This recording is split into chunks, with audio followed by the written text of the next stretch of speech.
Welcome to today's member call. We're joined today by our chair, Andy Green, who's going to be sharing with you a review update. Most of you know myself. I'm Suzanne Brokenshaw. I'm one of the member relations executives here at Nominet. And you'll notice today that I'm also joined on the call by, we've got Ellie, Elaine, and my colleague Ruth helping run the Zoom meeting for us today. So we have an hour and a half scheduled. We do have a hard finish at 12 o'clock today, so we will sort of get straight into the presentation with Andy early on so we can get as many questions from you as possible. Very quick bit of housekeeping. Most of you are regulars on our meetings, which is great. So you would know that where possible, we'd love to make it as interactive as we can. So if you do have a question, it'd be great if you use the raise hand function and we can come and invite you just to unmute yourself and maybe introduce your name and your company before asking your question. The chat is available, and obviously we will be keeping an eye on it with Elaine helping myself. But like I said, if you can ask the question directly, that would be great. Other than that, I think we can get straight on, and I will hand directly over to Andy, who's going to do his presentation first. And then we will open the floor after the presentation for our questions. So over to you, Andy. Well, thanks very much for joining today. I joined 2.5 months ago, and as I joined, I set out a set of strategic reviews that I've asked the executive team and the board to work through. And what I'm doing today, giving an interim report back. It is important to understand it's interim. 2.5 months is not that long. There's been a lot of work going on, and we have yet to secure a new CEO. And I'm particularly keen that as a new CEO comes in, they have a chance to input and bring the team together. But I do feel we've got here, a set of messages which I hope you'll see as a clear sea change, a clear sense that we're listening to members, and that we're beginning the process of aligning the views of members, other stakeholders, and the board, and beginning a process of rebuilding trust amongst the members of the organisation. So let's move on to the first slide, if we may. Second slide, indeed, I think. We're still on housekeeping at the moment, I think. There we are, lovely. So we've created an interim mission, vision and operating principles. And this is really to sort of give you something to guide the way we're thinking about the organisation. I do think it's really important when the new CEO is important that this work is gone over with the internal team. I think always when you think about vision, mission and principles, it's really important that they are embedded deeply within the organisation and that you get a good internal takeout. We've not had the time to go through that process, but this is what we're going to be using. This is the basis on which we are thinking about the company. And the first part about it is, to be very clear about our mission. What are we here for? We're here to provide a world-class .uk namespace that the UK can rely on to operate critical national infrastructure that is safe, secure and resilient, and protect public services from cyber threat. So we've been really straightforward and clear about what Nominet is about. And then we have a vision, which is more about what we hope to achieve in the world by existing in the world, to be a force for good in the UK digital economy and the global internet community, with the .uk registry at the centre of our work, delivering services that make our world more connected, inclusive and secure. The key piece that's carried through from the past there is connected, inclusive and secure. I've heard nothing in the conversations with members or in the listening exercise which suggests that people think that is the wrong direction. But really, for me, that a lot about what's in this statement is bringing the organisation back to its core of the UK namespace and operating the .uk registry. It's clear to me that the approach, the strategy of going out and expanding the company and growing it has led to some dilution of that central requirement to run the registry at world-class levels. And hopefully this sets all that out very clearly. We go on to the next slide. we've then got a series of operating principles. Now, these are quite large in number, and I suspect that if we had longer, we might have managed to make them a bit shorter in number. But I think it's important because it allows members to sort of look at different parts of what we're doing and think, are we operating in a manner which they feel they can support? The first thing is that we're a public benefit company. I've said that before. I think that's really important. The second is that we're here to contribute to the digital economy. Our overall approach is to evolve and grow, to offer world-class services and stay competitive.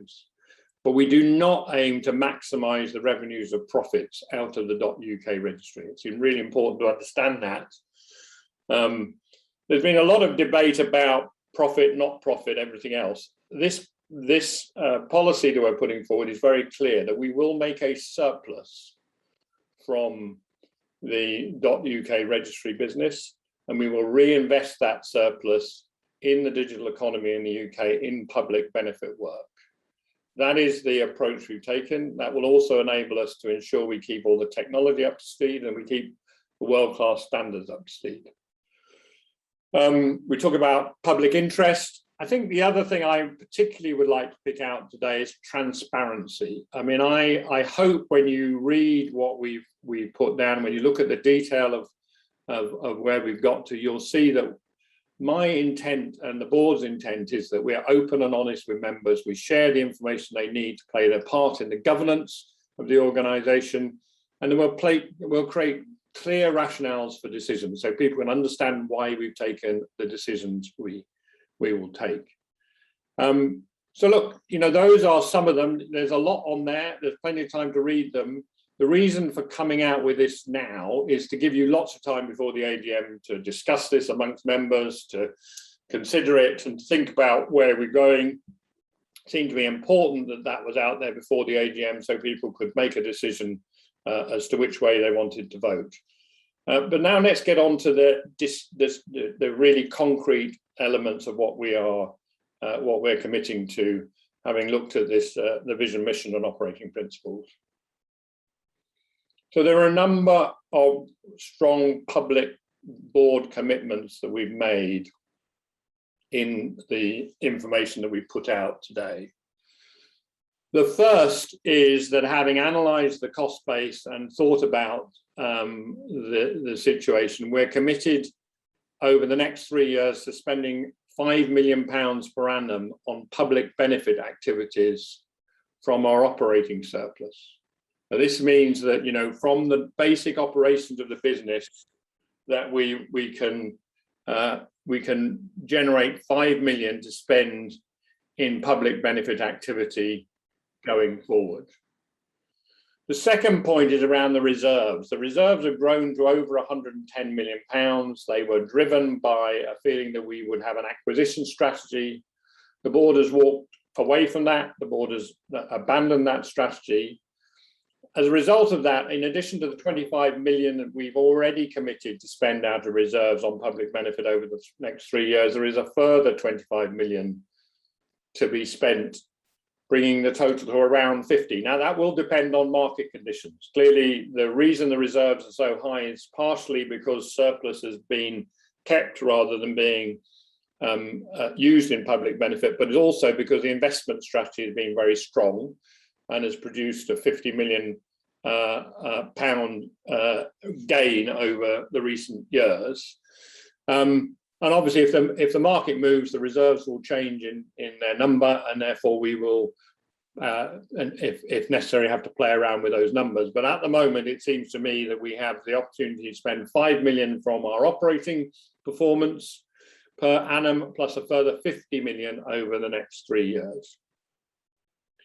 The next commitment is our commitment to running Nominet efficiently and to fair pricing. We've had a really significant debate on what we should do about pricing. I think, you know, the case was, should we freeze or should we make a reduction? In the end, we've gone for a freeze, and we've gone for a freeze, I think, because, you know, a board needs to think carefully about where we are. I think everybody who operates in the UK economy is aware of the inflationary pressures that exist in the UK economy, and are aware of the very significant disruptions that are occurring to the economy, which may affect the volume of .uk registrations that we have going forward. And given the uncertainty over both the cost base because of inflation and the volumes, the board's conclusion was it was better to freeze pricing until at least 2024. And I want to be clear, I'm not saying that I believe that we will need to increase prices from 2024, because another thing you'll see in the reserves piece when you look at the detail is that we are going to invest a further 10 million in making sure we have a very high quality registry service. I believe that will reduce the amount of manual intervention, will keep the costs of the organisation coming down. And with luck, you know, when we look at the balance of inflationary pressures, the cost reductions we'll get from our investments, and volumes, we'll be able to hold prices past 24 or maybe even reduce them, who knows. So I'm not saying there will definitely be an increase in 2024. That will play out amongst those elements of a business as you would expect. The next piece was a review of the non.uk services, and effectively that's the next three bullets: the non.uk services, Nominet cyber services, and the registry services business. We've looked carefully at the strategy of building a portfolio of complementary cyber businesses and concluded that it is too risky, too far from what we do, does not have member support, and we should stop it. And therefore, we have started the process to sell Cyglass, and we'll report back to members on the financial implications of that once the sale is complete. It's obviously a very uncertain process, any business sale is, but there is good interest. The business has good traction in the marketplace. It is still losing significant amounts of money every month, as you would expect a startup to lose. And we've concluded it does not fit with the future direction of Nominet, and therefore are seeking to sell it. And of course also release the reserves, which we talked about earlier, because those reserves are no longer needed to undertake an acquisition strategy. On cyber services, the board is completely committed to the protective DNS service. We believe it's a natural extension of the business. It provides real benefit to the services that we all rely on, to our local government, to our central government, to the health service in the UK, and it provides, you know, enormous value to the key stakeholder who gives us our mandate to operate the D.UK registry, the UK government. And I think the key here is to make the business profitable. Each of the individual contracts are profitable, but overall the business does not have enough volume in order to be an overall profitable business.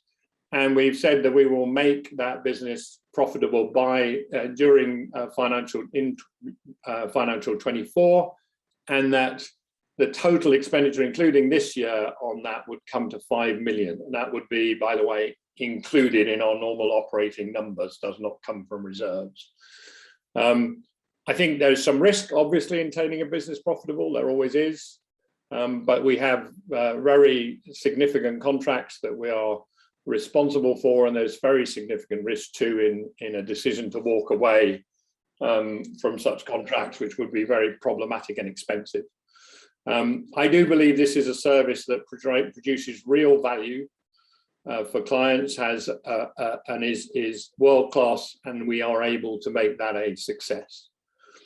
We have a small registry services business that we intend to continue with. That provides the team with good insight in what's going on globally around the registry services business, ensures we're keeping benchmarking, keeping the quality levels up, and it contributes to our overheads, and therefore, you know, operates effectively. There's been a lot of concern about remuneration.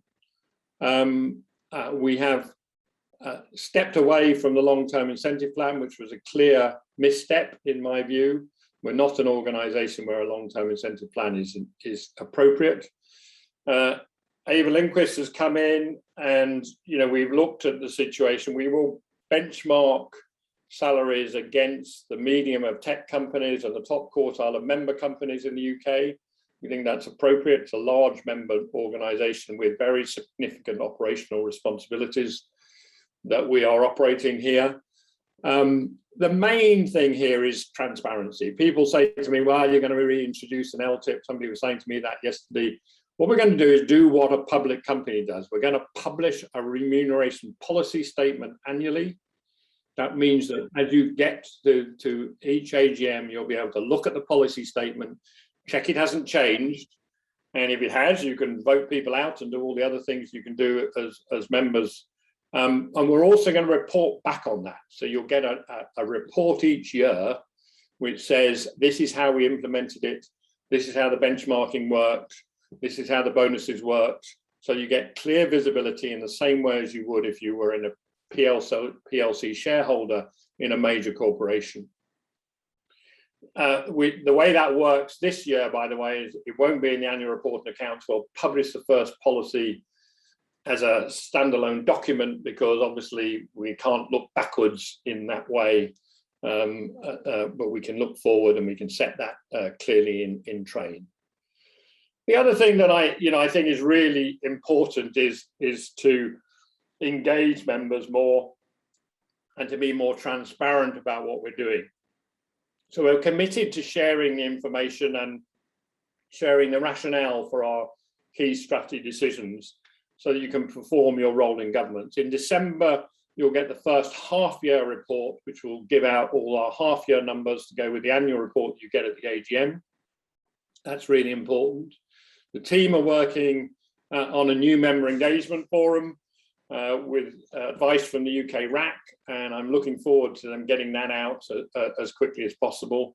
We're proposing a new technical forum to allow members to put in more input into the sort of changes they foresee at the technical level. We've of course got the member hub, we've got the UK RAC. So I think we're seeing real progress in this area. And of course, right at the heart of member engagement and transparency is the fact that we have 4 member directors on the board, and they play an extremely important part in the governance. They have all worked hard alongside the appointed directors and the executive team to come up with these commitments, and they represent a good mix of the members of Nominet. The final point here is not really governance reform. I'll come on to governance reform in a minute. It's we will adopt the weights principles. Now that you probably don't know what the weights principles are, but in the recommendations that the UK government has made for companies, they have a whole set of governance that they expect public companies to do, but they've also asked private companies, generally at a much bigger scale than we are, to adopt these weights principles. And we've decided, although we are smaller scale than normal, we will adopt those and we will report back in our annual report accounts against those. That again will give you a sense that the company is being run well and effectively going forward. A number of members did talk to me about governance reform, and you'll see in the note that I've sent out today that I'm saying, yes, we will look at that in due course. But I'm making a very important point that people keep asking me what I'm going to do about governance reform. I'm going to do nothing about governance reform. Governance reform requires us to have a 75 or 90% vote of members. We're clearly only going to do governance reform if we all agree, very substantially large number, super majority of us agree that we need to do governance reform and that it's the right thing to get done. I don't think it's the right moment to be discussing it. I think we have a lot of trust to regrow between the company and its members, and the proposals that we have and the commitments we have here are all about that piece. I think we will stop there, Sue, and begin the questions, because I'm sure the dialogue will be better than me rabbiting on. Sure, thank you, Andy. Lots of information for us all to digest there. Just quickly to sort of add, I've just shared it in the chat with you. For those that haven't yet had the opportunity to read the communication sent this morning, you can read the full chair's update and statement is available on our website. So do please take the time to go away and, you know, if you have more questions post, then we do have another members call event taking place on the 21st of the month, where again, you can jump on and put your questions forward. So questions, we have had a few questions submitted in advance, and I'm happy to sort of read those or direct, but if anyone wishes to ask their question now, please raise your hands and I will come and invite you to unmute yourself. Or I can pick on the people who submitted them in advance. I don't mind either way. Okay, Rex, I will come to you if you'd like to unmute yourself. Hi there. Thank you very much for the update, Andy. It was welcome by me, and so thank you. And we need to obviously read it in more detail, but very positive. My question is about the PD&S contracts. You said, I'm just trying to square the circle really. You said each contract is itself profitable, but combined they're not. Don't really understand that. Why don't you charge the government a higher price in order to make the service profitable? Or do you accept that the government could purchase this service from other suppliers, and that you are perhaps providing the providing the service at less than cost in order to keep the contract? Look, it's a contract, so you know, contracts get signed and then they are signed. So, you know, our ability to go back and renegotiate is limited. The reason you end up with a contract, so if you take the costs of running the contract, it's a profitable contract. But the cost of developing the business and the overheads, if you like, and the sales costs of growing the volumes that you need to do to really create a sustainable business are not covered by the contractual costs. You know, I've looked at the cost base. I don't think the team are running with a ridiculously high cost base. I think they're running reasonably tightly. We'll always keep looking at those sorts of things. I do think this is a volume question. And whenever you start a new business up, you know, I once built the first MPLS network with the internet. It's empty. If you charge everybody the total cost of it when nobody comes on it, you know, you have to charge a reasonable cost, and then as the volume builds up, it becomes a profitable enterprise. And that's that's the phase we're in. We need to get those contracts signed. We've got the UK government, we've got the Australian government. Look, when the contract comes up for renewal, if it needs renegotiating, we'll renegotiate it. You know, this is a business I've lived in all my life. You know, contracts can be renegotiated, but you know, we have responsibilities. We provide a very good service, I think, very well respected. And I'm confident we'll be able to turn this business into something that contributes to overhead and doesn't drain members' funds in any way. Does that answer, Rex? Yeah. Fantastic. Thank you. Dan, would you like to take yourself off mute for us? Sure. So I've got a few questions, but I'll try and ask just one for the moment. I was going to ask about the reserves. So I think it's a good thing to generally reduce the reserves, because I think they are excessive. But I'm a little bit concerned that there doesn't seem to be an explanation on what the basis for the desired amount of reserves are. For example, I'd like to see some kind of, you know, formula of we want to have X operating costs for this many years, and that is what our reserve should be, and adjusting based on that kind of formula instead of what appears to be a more arbitrary, well, we're going to give away 50 million of the reserves. It is a little bit arbitrary because it's 2.5 months work, and I think this is a very serious question that we need to get right. And you know, the way we've thought about it and the way we've calculated is to consider, you know, what type of volume changes you might get, and the point that you don't want to be jerking around pricing. You want to have a stable as possible pricing environment for customers and members.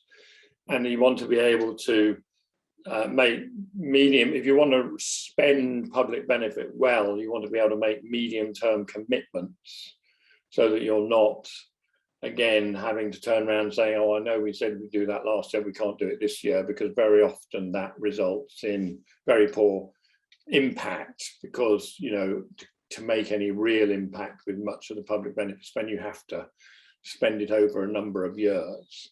So we've been looking at the sort of the reserves we might need for technical change to make sure we retain the standards. You know, we all know that the cost of defending against cyber is increasing year on year. So we're looking at those sort of technical expenses. We're looking about the volume changes, and we are confident that there's no risk at 50 million. In my view, we will over time agree that a lower number is feasible, but I really do want a new CEO in place and to have done the work very thoroughly, because, you know, reserves in the end in an organization like this, the alternative to not having reserves is potentially to have a very volatile pricing structure, which I think makes no sense to anybody. Does that answer your question, Dan? I mean, it skirts around the edge of it a bit, but hopefully we'll see something a little bit more firm in terms of the basis for the target reserve, shall we say, once the new CEO is in place. Yeah, I would aim that we would continue this work and continue to communicate on it. Okay, I'm going to come over to Dinesh now. Dan, I know you said you did have a couple of other questions, so I'll just go to Dinesh first, and then we can always come back to you on those. Okay. Dinesh, do you want to just pop yourself off mute? Yeah, thank you. Andy, thank you for the update today. This is a continuation of Dan's question. I do agree with Dan in terms of it would be good to see what the reserves are based on, and how many years of operating costs. So, you know, if Nominet does need to wind down, how long it can continue before it does, and the assets or the domain name handed over to somebody else to run, for example. I think one of the things that you touched on was the risks, and it may be useful. I don't know what the appetite is at Nominet to share the risks register with membership, or even a readable form of that, or something that can be published, so that members can then see, actually, yes, we can see where this, where the reserves figure is coming from, because this is what the risks are showing right now, and here are the various costs based on those risks. And the money that we put aside for a rainy day. Publishing a risk register as part of the annual report and account is a good idea. I honestly can't remember whether we got it in it or not. I'm going to look at it again later today. You know, we haven't been round the risks register since I've joined, because we've been busy on all this other stuff. But, you know, clearly risk management is crucial, and I absolutely think an annual report and account should include a risk register. There's always going to, you know, 50 million is very well above a year's operating costs. Very clearly, we make a surplus and we have a turnover of about 50 million. So you can do the maths fairly straightforwardly. It is deliberately not being set at a risky level. Just to be clear, if you're doing work in 2.5 months, I think you have to be conservative, honestly. So, you know, again, I am not saying anything other than I believe it's a conservative number. I'm not trying to defend it in any way. Yeah, I wasn't suggesting that 50 million was too high, and I'm saying that 50 million could be too low, because if the operating costs are about 38 to 40 million, then it's a case of, actually, if you want to have reserves in place, then maybe look at 2 to 3 years of reserves. I really don't think we need that, Dinesh, because we have a pretty stable revenue base. So we've done really good work on this to make sure I'm not wanting to be nervous about reserves, I promise you. Okay. So sure. I'm absolutely confident we're not being profligate with the reserves at 50 million. That's right. And obviously, as you said, Dinesh, I think the point about rundown is very different to ongoing operating costs, etc. So, you know, that those sort of factors have been considered as part of that calculation. Thank you, Ellie. Thank you. Thank you, Andy. Thank you, Dinesh. Andrew, I can see you've got your hand up. Do you want to pop?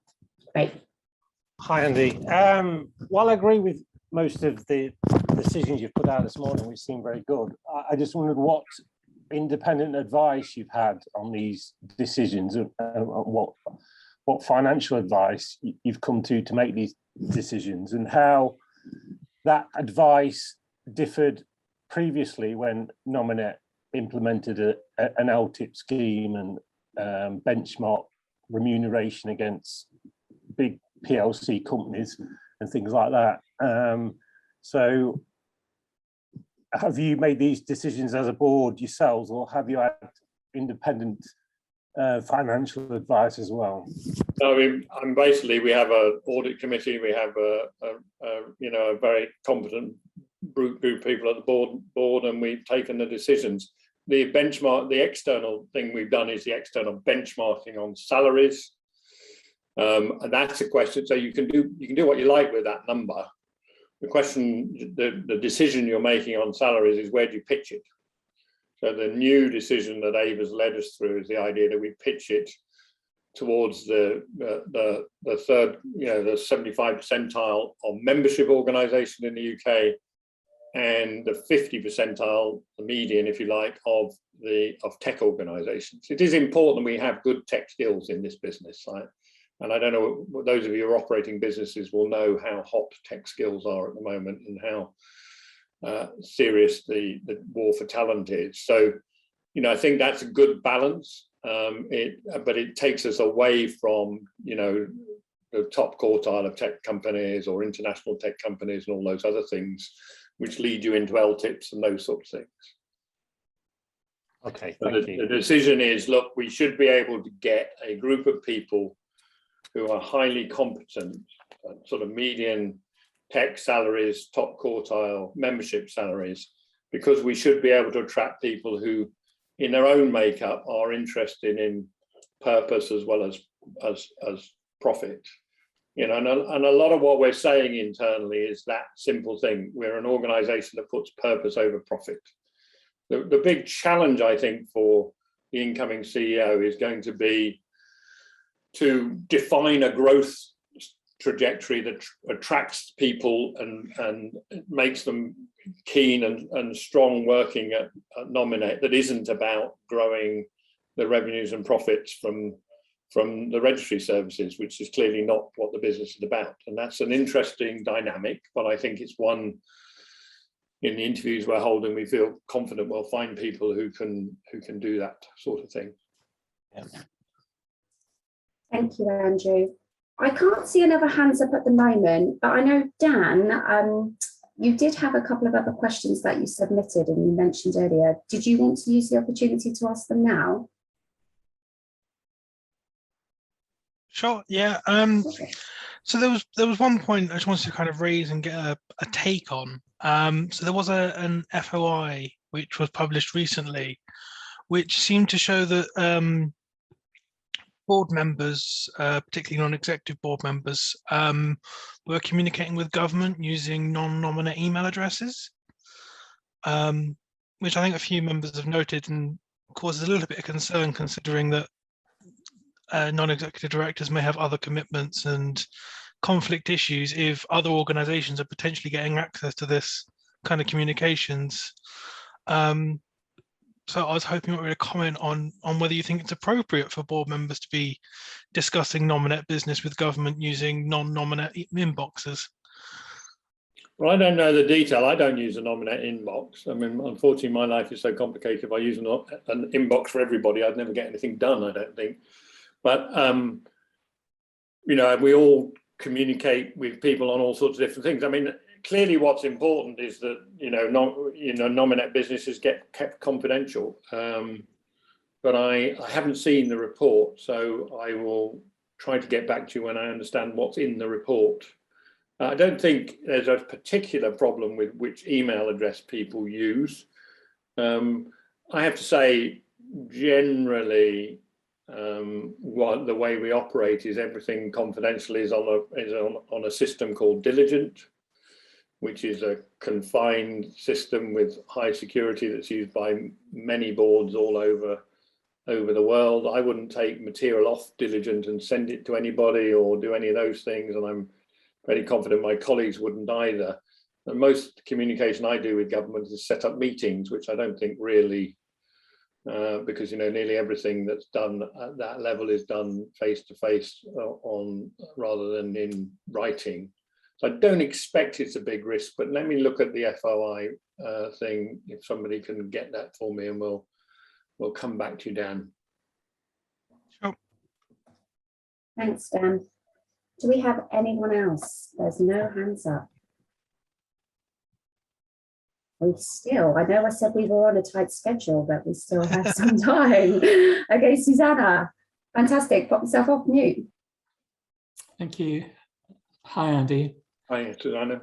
The back-end registry contracts, I know you can't specify, individual details for commercial reasons, but how are they doing? Are they all making profits? Because there's, not a lot of clarity about exactly. It's terribly small. I think it's under £500,000. Oh, is it? Right. Firstly, is that right, Eddie? I think it's well under £500,000. Oh, right, yeah. And they all make a contribution. So I haven't spent a lot of time on them, Susanna, honestly. Oh, that's okay. I didn't realise. I thought they were. I didn't realise they were as small as that in scale. Yeah, but they do all make. I did check. They all make a contribution, so they're not adding to the cost burden of the organisation. I hope you're feeling better, by the way. Thank you. Slowly. Okay. Anybody else? I know there's been quite a lot of information for me to sort of take on board today. So, as I said, we do have another call scheduled for the 21st. If once you've had time to really read and digest and go through the full statement, then obviously registration is available. Andrew, your hand's up again. Yeah, I just wondered, the election starts, I think, on Monday, that if that's right, the statements are published, the voting doesn't start for another couple of weeks. I just wondered if we could, as your kind of narrative has preempted all those statements that are coming out on Monday, whether we can get some kind of assurance from Nominet that it will be an independent election and the members can pick whoever they want out of those candidates, rather than having favoured candidates that fit your narrative, as it were. Yeah, I don't think Nominet has the power or the inclination to interfere with member elections. So, I've made it very clear it's up for members to decide who they elect. I am asking the team to get out and ask people to vote, like both at the AGM and at the elections. I think we are underrepresented by members, so I'm asking the team to get out and say, please vote, but not which way to vote. And I think, Ellie, the idea is we will publish a script on that to avoid any concerns that we might be saying anything other than please vote, what I want people to do. Now, I'm really happy. I've always been happy with the idea that, you make your statements, you make your position, and you stand by them. I am happy to work with any member director. Let me be quite clear. I've worked. One of the reasons I took this job is it's a difficult chair job, because very often chairs get to choose their boards. They make them diverse and all the other things they need to do to make sure they're getting the diversity of thought and background. But it's a choice. I've worked on many boards where I don't get a choice. I'm very happy with that. I think we are able to work together to get the best out of every board member, and I'm sure we're able to work towards resolving the critical issues that stand between people, and that's my approach to the whole thing. Ashley. Thank you. Hi there, Ashley from Two Cows.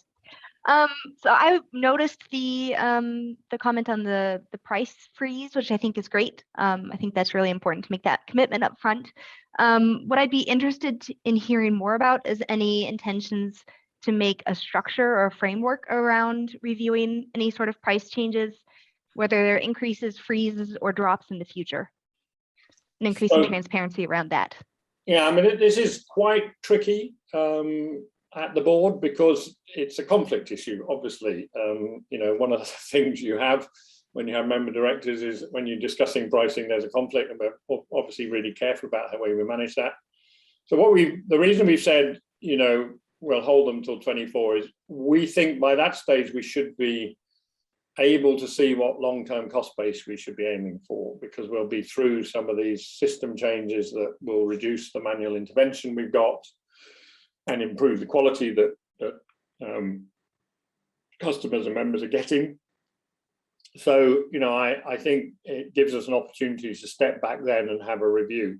But I'm very interested to hear people's ideas. In my view, it's a perfectly straightforward thing. I think it's a question of the executive coming forward with proposals, the board agreeing or disagreeing with them. It was a really, really big debate at the board. It was very significant debate, and it's something we take very seriously.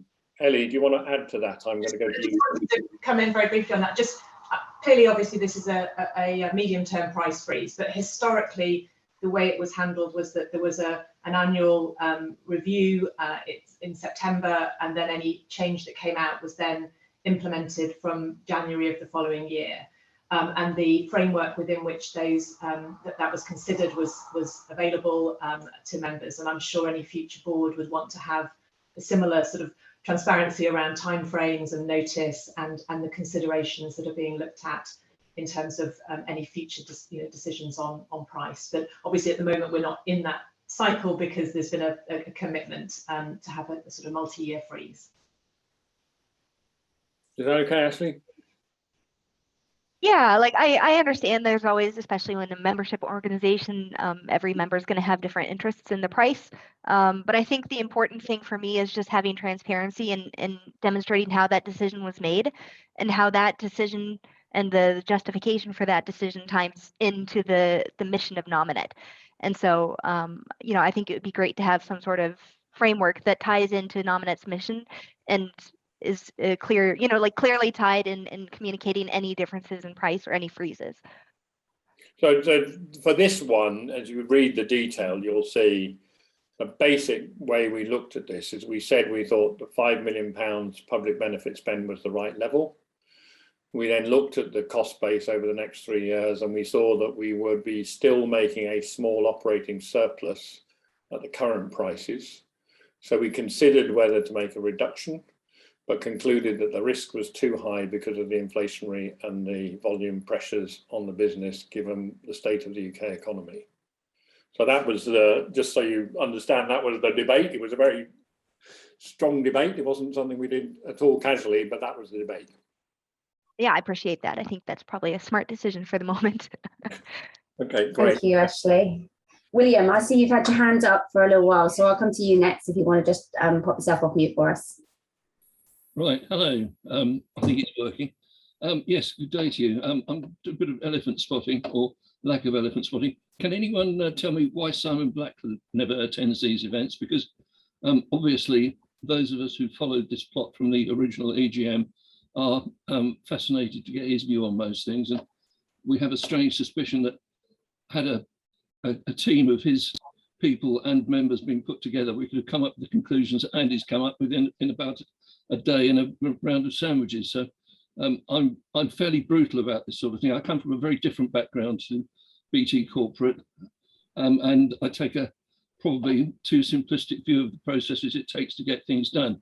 But I'm not totally impressed with the progress, given the enormous amount of resource that's available to Nominet and the enormous amount of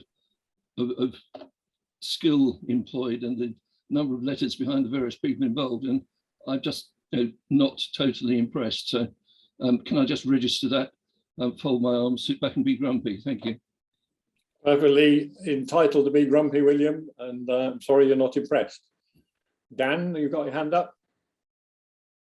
Yep. So, I mean, first I'll just jump in and mention, I mean, it's currently 3 AM where Simon is at the moment, so that's probably why he doesn't attend these.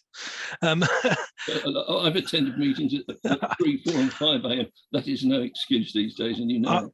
I'm not here for Simon, I just thought I'd mention it. So I was going to ask about the remuneration policy and whether or not that would impact on existing board members and whether or not we would see any changes in the level of existing remuneration based on the outcome of that. I will also comment, I think it's a positive step that Nominet is starting to benchmark itself against member organisations, which I think is far more appropriate than looking at big tech. But I'm just wondering how that'll actually filter down into a real world impact. So, you know, the big real world impact on the executive has been taking out the LTIP, obviously. We haven't specific plans other than that. I think, you know, a lot of this, I think we need to wait until we get the new CEO in place, and we will do that. So, you know, getting new CEO in place, I think then leads us through to a whole look at a lot of those sorts of issues. I do think we just need to be cautious about believing that you know, some people have said to me, well, you can run this like a charity. You know, I'm chair of a number of charities. I would not want to be running Nominet with my top tech person paid 70 grand a year, you know, which is roughly what you pay in a charity. I wouldn't do it, let me be quite frank with you, because it would be reckless to run critical national infrastructure that way. So we do need to be serious about the fact that we do have a significant operation that is expected to operate faultlessly by registrants, registrars and the government. And, you know, we need to pay to be able to do that. So I don't want to do anything reckless. I understand that people feel it's fine to sit around a coffee table and come up with decisions on these things. I'm doing this because I think it's a very serious operation that a lot of people's businesses rely on, and I'm not prepared to, you know, take decisions that aren't thought through and where the consequences are fully understood. We don't doubt that for a moment, but I'd love to know what the Chief Technology Officer of Facebook is paid after this week's events. I think that might be a bit of an eye-opener. I mean, disasters can happen in any organisation on any scale. It's just, you know, they can, but I mean, look, you know, anyway, I have a view. I'm clear on it. I'm probably not going to change, William, on that subject, but we know how that works. You have to decide whether you think that I'm the right chair or not the right chair.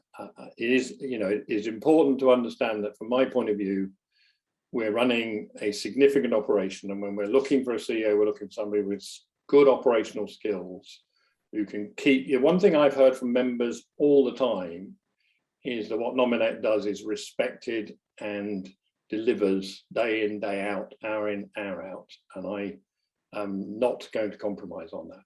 No, quite absolutely. Core services have always worked like that, and you very thoughtfully decided to strip away the detritus and other bits and pieces. So hurrah for returning the organisation to a simpler and more manageable format. Top marks on that one. Okay, Dan, Andrew, I think, was it next before Dan? Matthew, you came on. I don't know whether you wanted to say something, but I just saw you pop up. So following on from that, you have said you're going to sell Siglass, but in the PDF it says there's a £2.2 million loss, and that will be on top of the acquisition fee, which I believe was $6 million. I just wondered how much you're hoping to sell Siglass for, whether you're going to recover your money on that, and whether those. What's Nominet going to do to ensure that kind of loss doesn't happen again? So this is a really good question. I'm going to try and sell Siglass for as much as I'm not, but the team are going to try and sell Siglass for as much as we possibly can get. We're going to lose money on Siglass because, you know, it's inevitable. I think if you buy a startup, you're going to end up in that position.